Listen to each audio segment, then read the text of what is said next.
Hola maestro, quiero hacerle la siguiente pregunta. ¿Quién será el causante de la extinción humana? Hola maestro, quiero hacerle la siguiente pregunta. ¿Cuál es el significado de la vida? Hola maestro, quiero hacerle la siguiente pregunta. ¿Qué opina sobre Dios y su relevancia con la creación de la vida?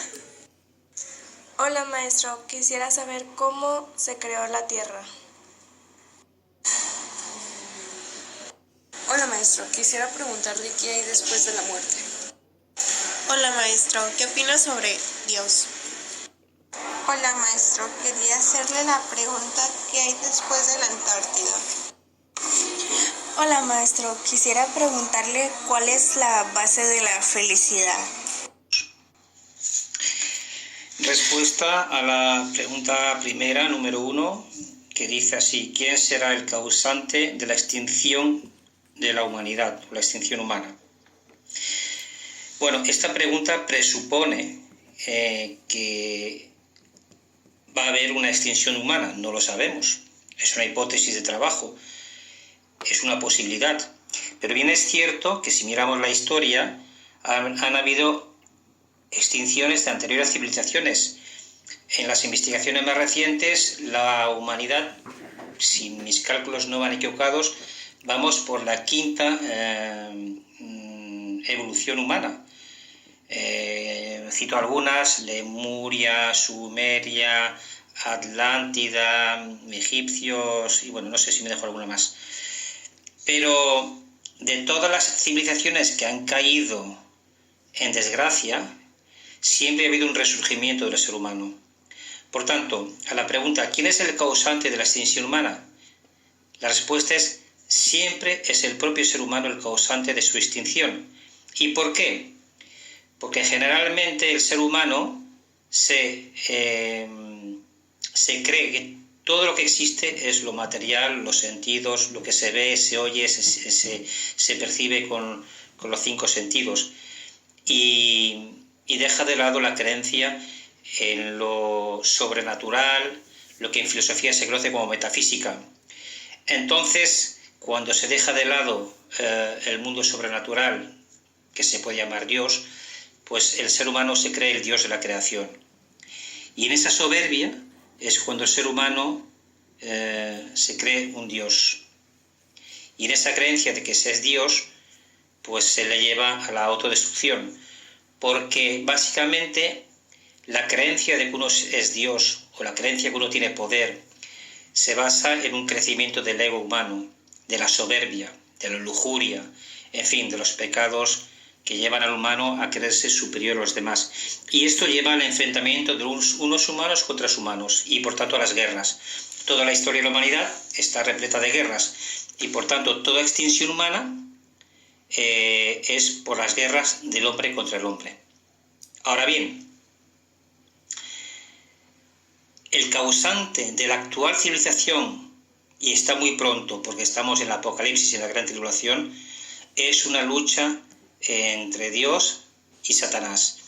Es decir, estamos en la última guerra abiertamente declarada, y vosotros que sois jóvenes lo estáis viendo, en la guerra de Oriente Medio, vais a ver la Tercera Guerra Mundial, y tenéis que saber que estamos en una guerra espiritual donde es una guerra entre las fuerzas de la luz y las fuerzas de la oscuridad. Esta va a ser la motivación de la extinción humana. Sin embargo, la extinción humana se produce también porque el hombre, y digo hombre en términos genéricos, me refiero a hombres y mujeres, niños y adultos, el hombre en sí mismo vive la ignorancia, una ignorancia inducida en la educación, en la economía, en la política, en la sociedad. Y a vosotros los jóvenes no se os explica muy bien la historia de la humanidad porque al sistema no le interesa, y por tanto estas preguntas que estáis haciendo son legítimas porque queréis saber el sentido de la vida, hacia dónde vamos, de dónde venimos. Son preguntas necesarias que hay que contestar, pero eso no se explica en el colegio, en la educación. Por tanto, carecéis de conocimiento de lo que pasa en el mundo y carecéis de información para saber que ya estamos en la extinción de la humanidad en este ciclo. Pero Según mis investigaciones, que están en mi web, después de esta extinción de esta humanidad, vendrá una nueva humanidad donde florecerá con amor, empatía, bajo el don de Dios, y desaparecerá esta oscuridad que está envolviendo la tierra. Por tanto, para ir resumiendo la pregunta y su respuesta, el causante de la actual extinción de la humanidad, de esta civilización, que puede durar unos 7 años según mis previsiones, esta destrucción, es por un lado las fuerzas de la oscuridad, que actúan en la sombra, en lo invisible, en la cuarta dimensión.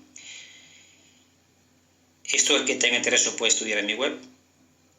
Y también la ignorancia manipulada por, llámese, entidades, demonios que están en la cuarta dimensión, que son los que manipulan a la humanidad. Podemos llamarlo Satanás también, ¿no? Tal como dice la Biblia.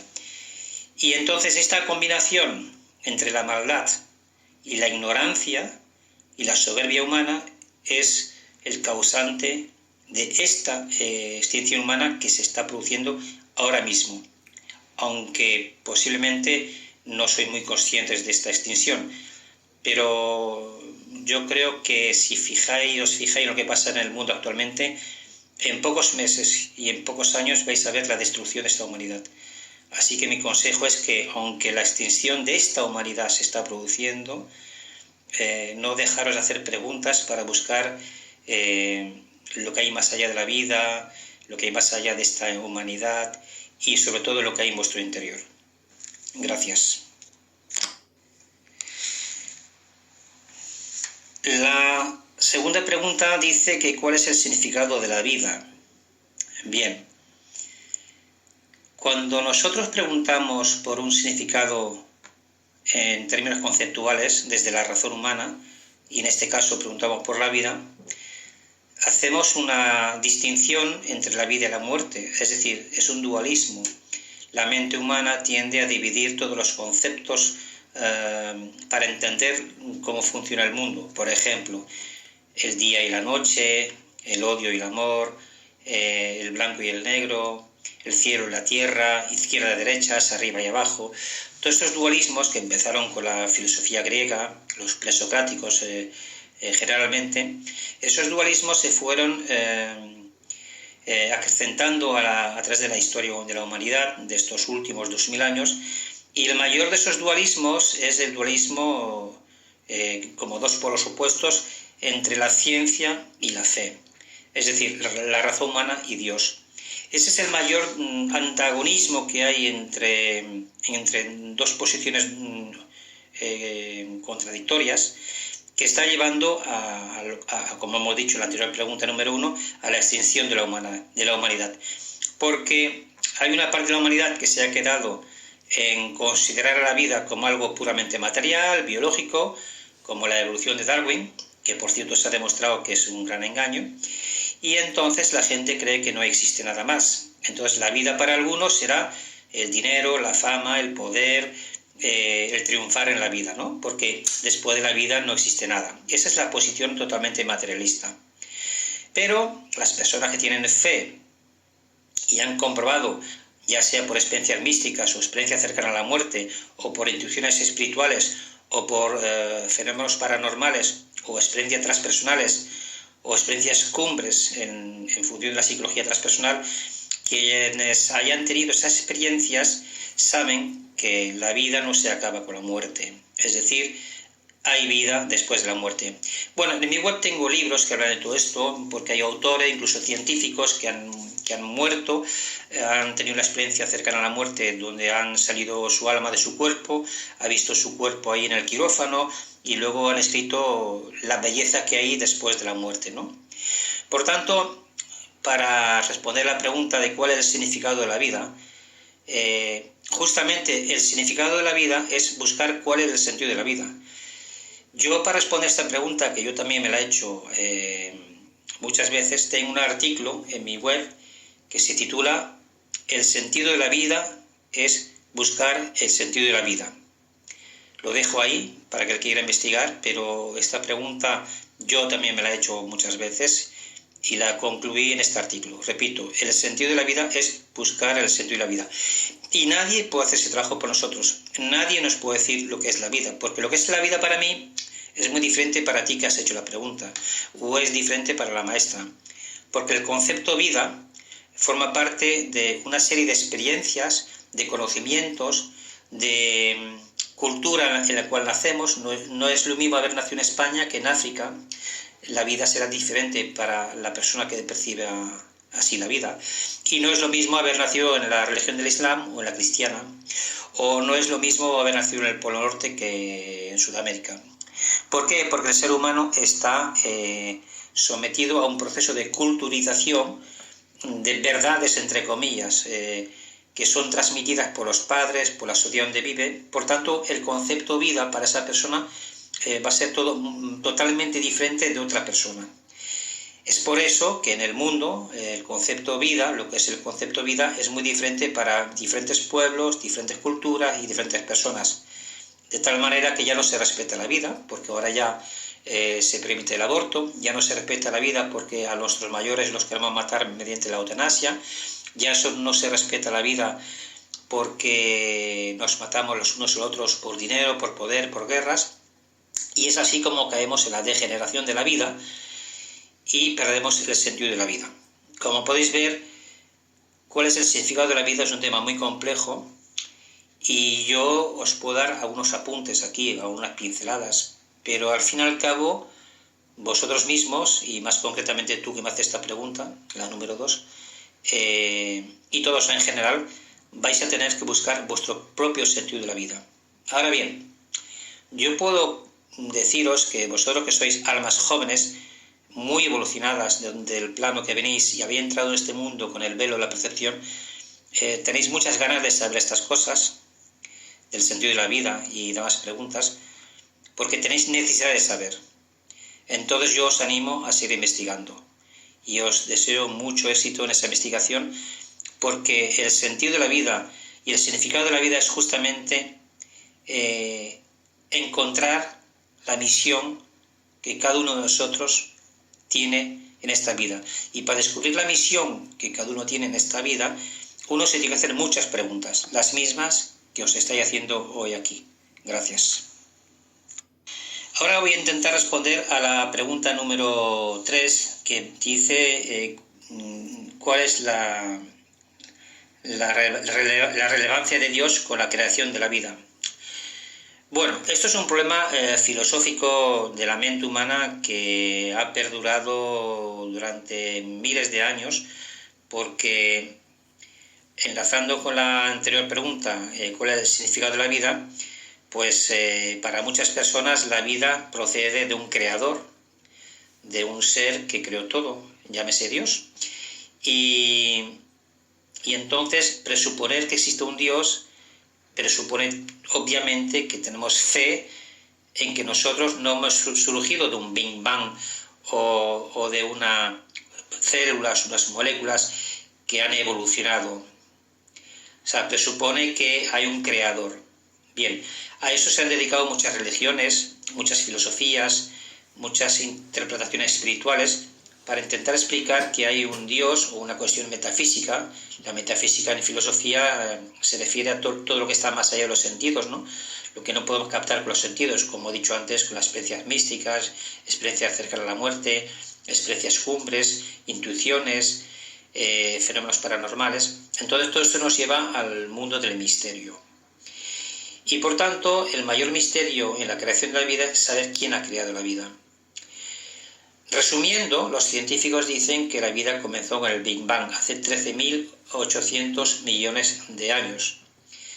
Pero para aquellos interesados que quieran profundizar en este tema, yo les animo a leer Ken Wilber. Tengo artículos suyos en mi web, donde él desmonta esta falacia de que la vida empezó hace 13.800 millones de años, porque siempre tiene que haber una primera causa que genere algo, ¿no? De la nada no puede salir nada, ¿no? Tiene que haber un algo, ¿no? Es el eterno problema que en filosofía se habla entre el ser y el no ser, en la nada y algo, ¿no? entre Dios y la vida, ¿no? Al final nos encontramos actualmente en un mundo dividido, donde hay una buena parte de la humanidad que cree que la vida, como he dicho anteriormente, es nacer y morir. Es decir, hay personas que no se preocupan ni en lo más mínimo qué es lo que hay más allá de la vida, más allá de la muerte, y por tanto son ateos, agnósticos, o simplemente no se plantean si hay un Dios. Y luego, por otro lado, hay muchas personas que son religiosas, son cristianas, católicas o musulmanas, da igual la religión que uno profese, porque al fin y al cabo la cuestión espiritual, como he dicho antes, es una cuestión de la cultura donde uno nace, en el país que uno nace, los padres que uno tiene, y esa cultura le da una religión o una ideología, ¿no? Pero lo importante es que si uno nace en un país cristiano, por ejemplo, que España es muy cristiano, aunque ahora están destrozando el cristianismo, por otras razones que no voy a citar ahora, sobre todo porque es una guerra espiritual, evidentemente, pero esas personas que viven bajo una creencia en Dios, esa creencia en Dios, que no es una creencia solamente, sino es una experiencia, se puede convertir en un faro de luz para que nuestra vida adquiera un cierto orden. Entonces, hay un límite en la razón humana, que esto lo tengo yo estudiado en otras mis publicaciones, donde la razón humana no puede comprender la vida. Es imposible para la razón humana comprender la vida si no pone en la ecuación del conocimiento a Dios. Para los que quieran investigar, yo les invito a leer uno de mis últimos trabajos, libros, que se titula La importancia de Dios en la filosofía. Con ese trabajo lo que intento explicar es que es imposible desde la razón humana, por mucho que no hagamos preguntas, dar una explicación a todo desde la ciencia, sin poner en la ecuación del conocimiento a Dios. Por tanto, Dios es relevante, para dar respuesta a la pregunta número 3, Dios es relevante en la creación de la vida. No se puede concebir la vida sin un creador. De hecho, eso tiene que ver con la ciencia del holismo, que también Ken Wilber ha desarrollado mucho, también está en mi web, el que quiera investigar. En la naturaleza siempre hay una jerarquía, digamos, hay unos átomos, hay unas células, luego hay unas moléculas, luego hay unos órganos, luego hay una creación de un ser humano, y si hay una evolución ciertamente inteligente en la naturaleza y en el ser humano, ¿cómo negar que no haya una vida después de la vida o de la muerte como la entendemos nosotros? No, es inconcebible. Por eso en la ecuación del conocimiento hay que poner a Dios. Yo no puedo con estas palabras satisfacer vuestros deseos de investigar, pero lo que sí puedo es indicaros los caminos para que vosotros sigáis investigando, porque al fin y al cabo el proceso de aprendizaje es individual. Nadie puede hacer el trabajo por nosotros, así que solo doy los apuntes contextuales, históricos, culturales, filosóficos o psicológicos, pero luego el trabajo es individual de cada uno. Pero sí, para dar respuesta a la tercera pregunta, Dios es relevante sobre todo en la creación de la vida. Voy a intentar responder la cuarta pregunta, que dice así: ¿cómo se creó la Tierra? Bien. La Tierra, tal como la conocemos, si atenemos a las explicaciones científicas, procede de una evolución de millones de años desde el Big Bang hasta que se formó, pues, en un inicio, pues, de gases, tierra, fuego, y toda esa combinación de los elementos de la Tierra fue conformando la visión materialista de una Tierra que evoluciona por sí sola, combinando los elementos de la Tierra, ¿no?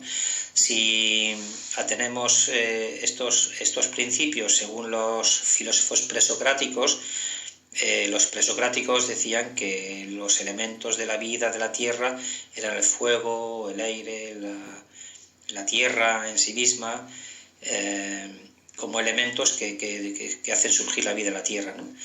Pero eso no responde a cómo se creó la Tierra, porque si nos atenemos a las posiciones religiosas o cristianas o católicas o de cualquier otra índole metafísica o espiritual, los que creen en Dios, como he dicho anteriormente, presuponen que hay un creador. Por tanto, Dios sería el creador de la tierra. Ahora bien, siempre cuando estamos anteponiendo conceptos, siempre nos caemos en los dualismos. El dualismo es intentar explicar algo desde la razón, y la razón no puede explicar todo. Esta es una de las cuestiones que me han abocado en mis investigaciones a concluir que la razón humana no tiene la explicación para todo. Es imposible porque la razón humana es dualista. Cada vez que uno piensa en algo, por ejemplo en esta pregunta de cómo se creó la Tierra, presupone la razón humana que tiene que haber una respuesta.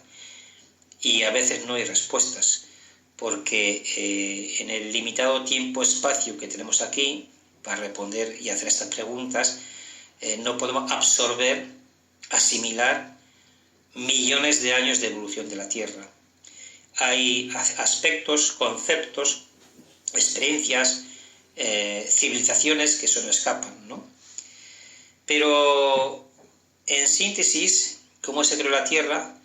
Podemos decir que hay dos versiones básicas. Una es la evolución biológica, la evolución del cosmos, algunos lo llaman Big Bang, el universo, que son energías, gases, luz, fuego, agua, todo eso se ha ido condensando y haciendo materia y planetas. Bueno, esto es una visión materialista de la creación de la Tierra y del universo.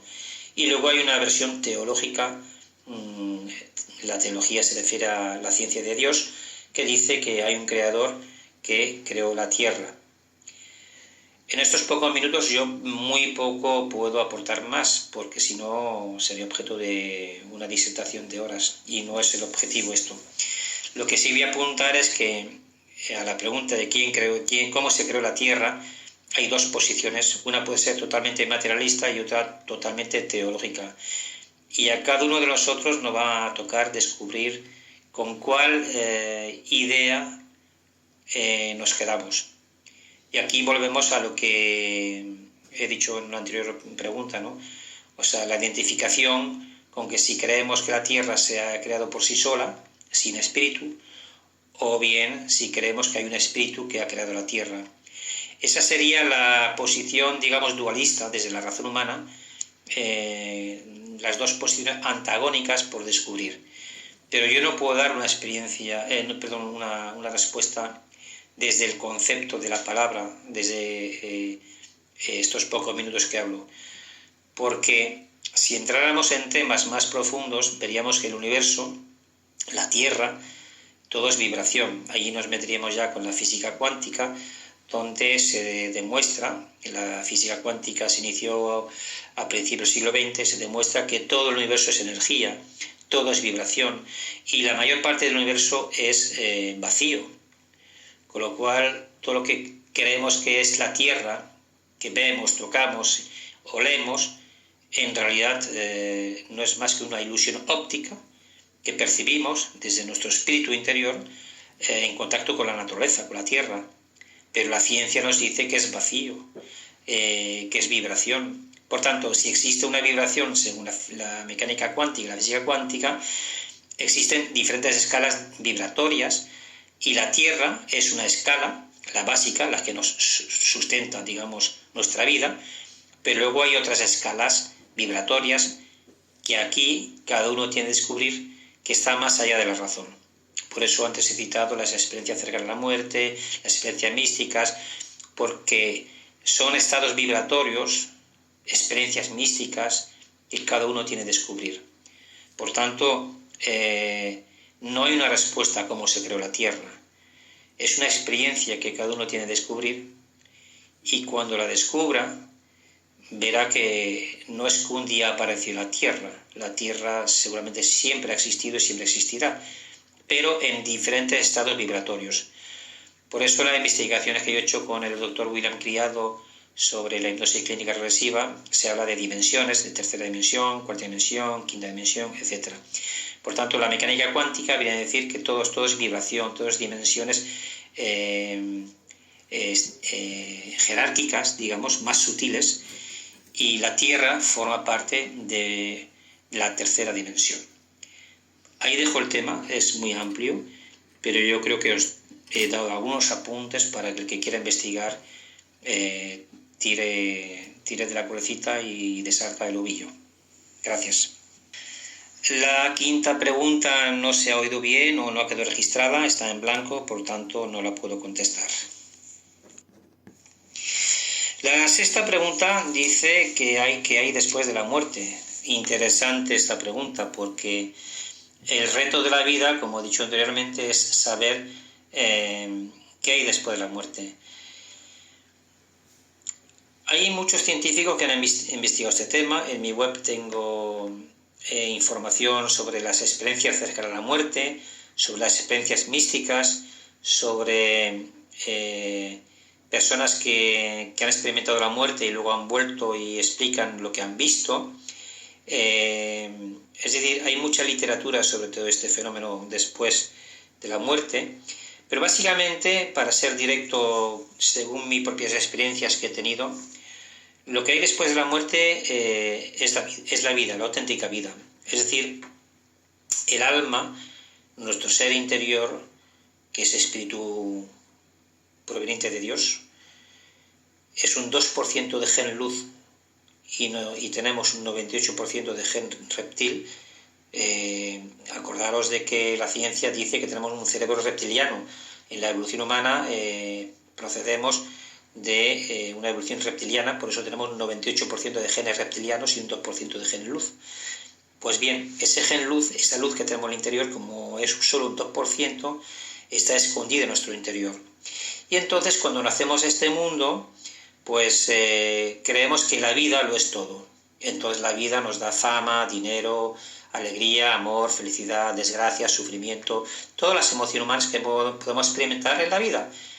Pero hay un momento en la vida donde aparece la muerte, y eso lo estamos experimentando cuando fallece un abuelo, un padre, o un hijo, o un vecino, o un amigo, o un hermano. La muerte forma parte de la vida, por eso estas preguntas son importantes. Y después de la muerte, según mis experiencias, existe más vida, y según mis investigaciones. Y ahí, digamos, es el alma que se ve a sí misma fuera del plano de la Matrix, o la tercera dimensión, o de la Tierra, y puede ver todo lo que ha hecho cuando estaba en vida, entre comillas, cuando está en vida en esta Tierra, y puede ver su propia evolución. Porque al fin y al cabo la vida, según mi criterio, es como una escuela, un aprendizaje. Uno va primero a primaria, luego va a la secundaria, luego va a la universidad, y todo el proceso de la vida es como estudiar en el colegio. Uno va aprendiendo cada día más, aprendiendo más y más y más, hasta que se hace las preguntas fundamentales de cuál es el sentido de la vida y qué hay después de la muerte y todas esas preguntas que estáis haciendo. Pues bien, cuando profundizamos en esas preguntas, las respuestas llegan generalmente por experiencias, ya sean experiencias místicas, experiencias cercanas a la muerte, y las personas que han tenido esas experiencias, hay muchos libros escritos, en mi web las hay, por tanto son creíbles porque describen fenómenos que la ciencia no puede explicar, y por tanto podemos decir que después de la muerte hay más vida, pero una vida mucho más evolucionada, en función también de la escala vibratoria que he dicho antes, de la mecánica cuántica, donde accedemos a estados superiores de conciencia. Porque al fin y al cabo, la conciencia, y ese es el campo de mis investigaciones después de muchos años, la conciencia son grados de conocimiento. Son grados de conocimiento los mismos que estáis adquiriendo vosotros desde que fuisteis a la escuela primaria, a la escuela secundaria y posiblemente en la universidad. Y esos grados de conocimiento te dan una conciencia cada vez más amplia, más hermosa, más bella, más luminosa. Y esa conciencia es la que se adquiere después de la muerte, según reportan y dicen las personas que han vivido esas experiencias. Y según dicen también muchos grandes místicos que han vivido en la historia, o explica Jesucristo también, según se describe en la Biblia. Pero bueno, lo importante aquí es saber que hay algo después de la muerte, y lo importante es que no nos quedemos toda esta vida dejando de lado la muerte, porque la muerte forma parte de la vida. Y desgraciadamente, como he dicho antes, respondiendo a una pregunta, actualmente la humanidad está en un proceso de extinción, por tanto no quiero ser pesimista, pero el mundo actualmente está en franca decadencia y por tanto hay mucha muerte alrededor del mundo. La prueba es que la falsa pandemia que entró en el año 2020 ha creado mucho dolor en el mundo, por tanto en muchas familias, y es importante hacernos esas preguntas que hay después de la muerte. Yo creo que después de la muerte hay vida, una vida mucho más consciente, en un plano evolutivo mucho más elevado, y a cada uno de nosotros le corresponde la posibilidad o la gracia o el don de investigar y saber más, porque al fin y al cabo, como he dicho antes también, nadie os puede dar la respuesta.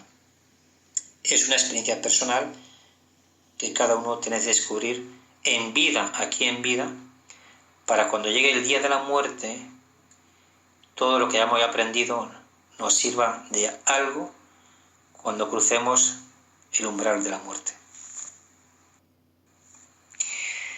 Voy a responder ahora a la pregunta número 7. ¿Qué opina sobre Dios? La pregunta dice ¿qué opina sobre Dios? Por tanto, es una opinión mía. Lo que yo opine sobre Dios no necesariamente tiene que ser verdad. Puede ser contestado o criticado, o cualquiera de vosotros puede tener una opinión diferente, porque al fin y al cabo es una opinión. Pero si me preguntan mi opinión sobre Dios, lo he reflejado en algunos textos de mis libros.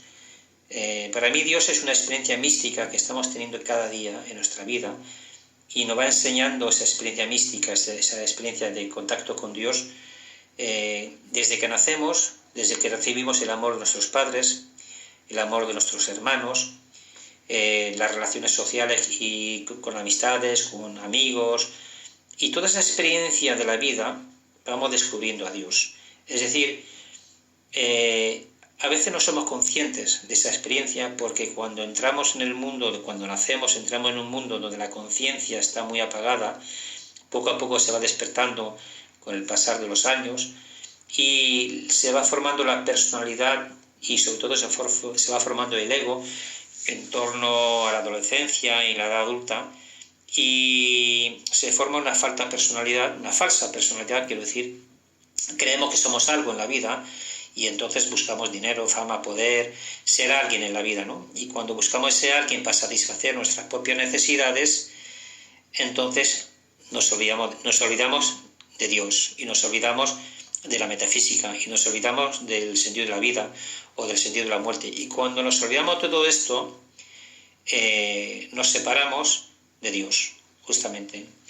Pero luego la vida nos va poniendo situaciones, Dios nos va poniendo pruebas donde podemos reconsiderar nuestros errores, nuestros fallos, lo que no hemos aprendido suficientemente, para que hagamos correcciones en nuestra vida. Es decir, la vida es una serie de pruebas que tenemos que pasar para ir aprendiendo el significado de la vida, hasta comprender que hay un Dios creador que está por encima de esta vida. Claro, esto es un camino individual de cada uno. Nadie le puede decir a otra persona lo que tiene que creer, es un acto de fe. Pero si las personas tenemos algo en nuestro interior que nos inquieta, que nos hace preguntar todo esto que estamos preguntando aquí, entonces esto ya es un principio de que hay una profunda convicción en nuestro interior de que hay algo mucho más allá de lo que nos explican o no nos explican los colegios o no nos dicen la sociedad. Y ese algo es descubrir a Dios. Por eso existen los fenómenos místicos, las experiencias místicas, las experiencias cumbres, las experiencias cercanas a la muerte, las intuiciones espirituales, y todo eso es lo que nos acerca a Dios. Lo más parecido a todo esto a nivel didáctico y educativo es una tesis doctoral que se ha hecho en Venezuela sobre la psicología compleja del ser humano, donde se habla de espiritualidad, ¿no? Hoy en día ya hay que perder el miedo a hablar de Dios y de la espiritualidad, porque la experiencia humana nos lleva por ese camino. Y mi último trabajo de investigación justamente habla de la próxima venida de Dios a través de 3 eventos que serán el aviso, el castigo y el milagro. Invito a que lo leáis porque ahí sí que doy mi opinión sobre Dios y que Dios va a enviar un castigo, está enviando un castigo a la tierra, muchos terremotos, muchos volcanes, muchos tsunamis, las guerras que han empezado en Oriente Medio, todo eso forma parte de una escatología, una serie de eventos para que la gente que no cree en Dios finalmente crea en Dios.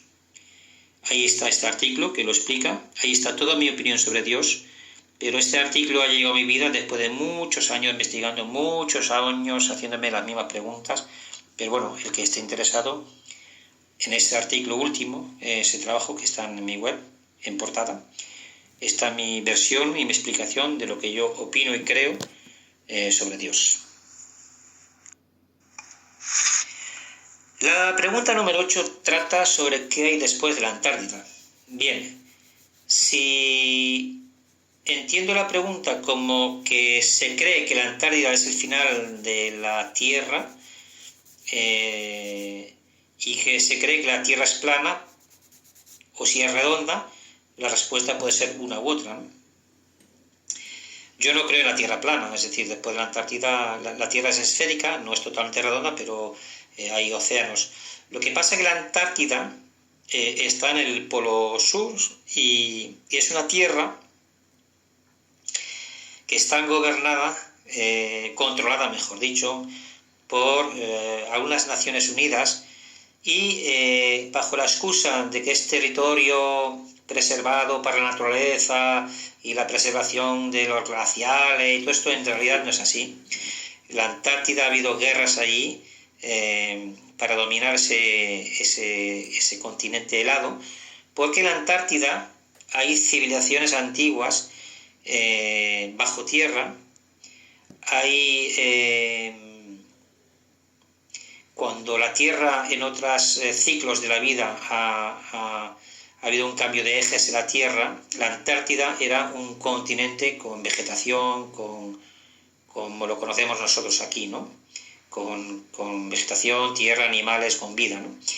Pero cuando hubo un cambio de polos, un cambio de la rotación de la Tierra, hay muchos estudios que hablan de esto, yo hago un resumen. Se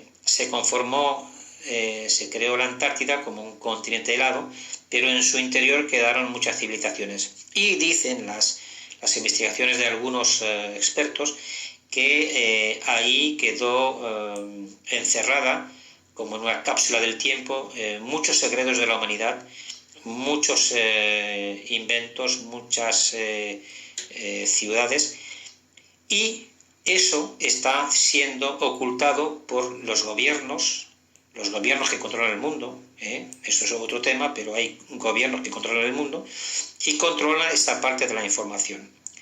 O sea que más importante de saber qué hay después de la Antártida, lo importante para mí es saber qué hay dentro de la Antártida, porque hay mucha historia de la humanidad que ha sido ocultada a la humanidad. Lo que hay alrededor de la Antártida o después de la Antártida, pues será más tierra y más agua si nos atenemos a que la Tierra es redonda, ¿no?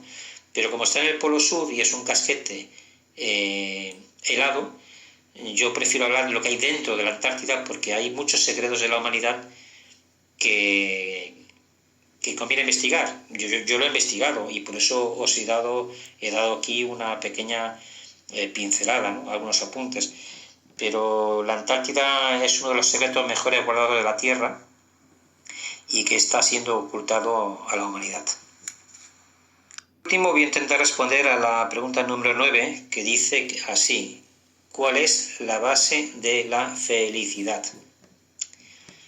Bueno, esta pregunta es muy profunda porque el concepto de felicidad implica que pudiera haber la infelicidad, o sea, la desgracia o el sufrimiento, ¿no? Cuando hablamos de felicidad se supone que es una emoción que sentimos de alegría, de excitación, digamos, eufórica, de plenitud, de emoción hacia los demás, hacia uno mismo, y esa es la plena felicidad. Ahora bien, ¿qué es lo que nos da la felicidad o qué es lo que nos da la infelicidad o la desgracia? Vemos aquí nuevamente que cuando la razón humana empieza a explicar las cosas, creamos otro nuevo dualismo. En la pregunta número 1 empecé hablando de los dualismos. El dualismo que tratamos aquí es la felicidad y la infelicidad, o la no felicidad. Pues bien, según la experiencia de cada persona, la felicidad puede ser una idea, una cosa material, fama, poder, dinero, amor. Cada persona tiene un concepto de felicidad diferente. ¿Por qué? Pues como he dicho anteriormente, porque cada persona tiene una experiencia diferente, unas creencias diferentes y por tanto una experiencia de vida diferente.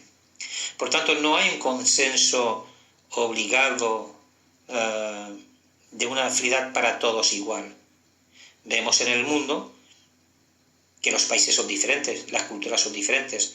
En la misma región donde vivimos, las personas viven de manera diferente, creen de manera diferente y por tanto la felicidad también es diferente. Bien, dicho esto, si profundizamos entonces en las causas de la felicidad, habría que distinguir básicamente dos caminos. En la formación de la personalidad del ser humano, como he dicho antes, a través de la adolescencia o cuando uno entra en la edad adulto, a los 15 o 20 años o 25 años aproximadamente, se forma una personalidad donde predomina el ego y el ego le otorga mucho valor a las cosas materiales, generalmente. No es que porque seamos así, sino porque la sociedad no hace así. La sociedad nos vende a través del cine, la televisión, el sistema educativo también, nos vende que la felicidad es el dinero, la fama, o el poder, o ser cantante, o viajar. Sí, todo eso está muy bien, porque son placeres materiales que a todos nos gustan, y yo también lo he disfrutado. Pero hay una felicidad que se nos escapa, que es la felicidad que nos produce el cerebro derecho, el hemisferio derecho, que tiene que ver con las emociones. Es decir, el cerebro está dividido en dos hemisferios, el izquierdo y el derecho. El izquierdo se basa más en las cosas pragmáticas, lógicas, matemáticas, y es lo que se intenta fortalecer en la educación, para que la gente razone, piense de una manera lógica, pero no hay una lógica para explicar la felicidad, porque la felicidad surge de las emociones. Voy a poner ejemplos. Seguro que no os acordáis, pero en el momento de vuestro nacimiento, vuestros padres lloraron de felicidad cuando nacisteis. Cuando habéis ido cumpliendo aniversarios y años, son momentos muy felices para vuestros padres y vuestros hermanos y para vosotros mismos, porque el crecimiento de la vida y cumpliendo años nos hace felices. Cuando una persona se casa o tiene novio, una persona es muy feliz sintiendo el amor con la otra persona. Son, diría yo, los momentos más felices de la vida cuando uno encuentra el amor de su vida. Y cuando uno tiene a su vez hijos, son momentos muy felices en la vida. Así que la felicidad siempre está rodeada de emociones eufóricas, gratificantes y buenas. Lo contrario, el dualismo contrario, lo opuesto, es la desgracia o el sufrimiento, que son emociones negativas. Fijaros que siempre estamos en dos polos, ¿no? El dualismo, ¿no? Dos polos opuestos, ¿no? Y siempre tenemos que ir dudando o investigando o elegir uno de los dos polos, ¿no? Todo el mundo quiere la felicidad, nadie quiere el sufrimiento. Sin embargo, en el mundo que vivimos es un mundo de sufrimiento, lamentablemente. Aquí habría que explicar muchas cosas porque hay sufrimiento en el mundo, que también lo explico en mi web. Todo esto tiene causas económicas, sociales, políticas, históricas, manipulación de la historia también. No quiero entrar en estos temas ahora, pero básicamente el sufrimiento está causado por fuerzas externas a nosotros que están en la sociedad. Y la felicidad es un surgimiento emocional desde nuestro interior cuando se busca la verdad, cuando se busca la libertad, cuando se busca el amor, cuando se busca la justicia. Y ese camino hacia la verdad, el amor, la justicia, el amor, todas estas bondades, digamos, que nos llevan a la felicidad, es el único camino para ser felices y sentir eso emocionalmente.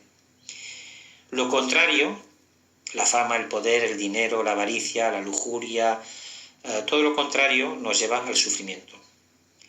Así que, bueno, la felicidad es una experiencia también interior, y la felicidad de un niño no es la misma que la felicidad de un adolescente, no es la misma de la felicidad de un adulto, porque en los procesos de la experiencia de crecimiento los intereses van cambiando.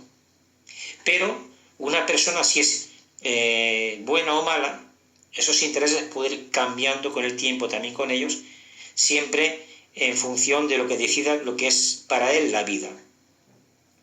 Si para una persona hacer el bien a los demás es la felicidad, ese es el camino. Si una persona para tener felicidad tiene que hacer el daño a los demás, o quitando derecho a los demás, o pisoteando a los demás por egoísmo propio, eso lleva al sufrimiento.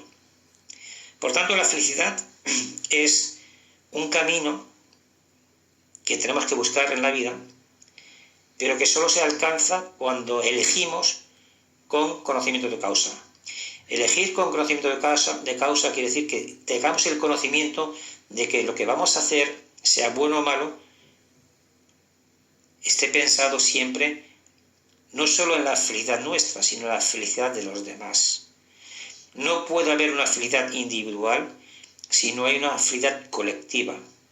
¿Cómo un pueblo puede ser feliz o un país puede ser feliz si algunas personas no tienen comida o no tienen trabajo o no tienen un techo donde dormir?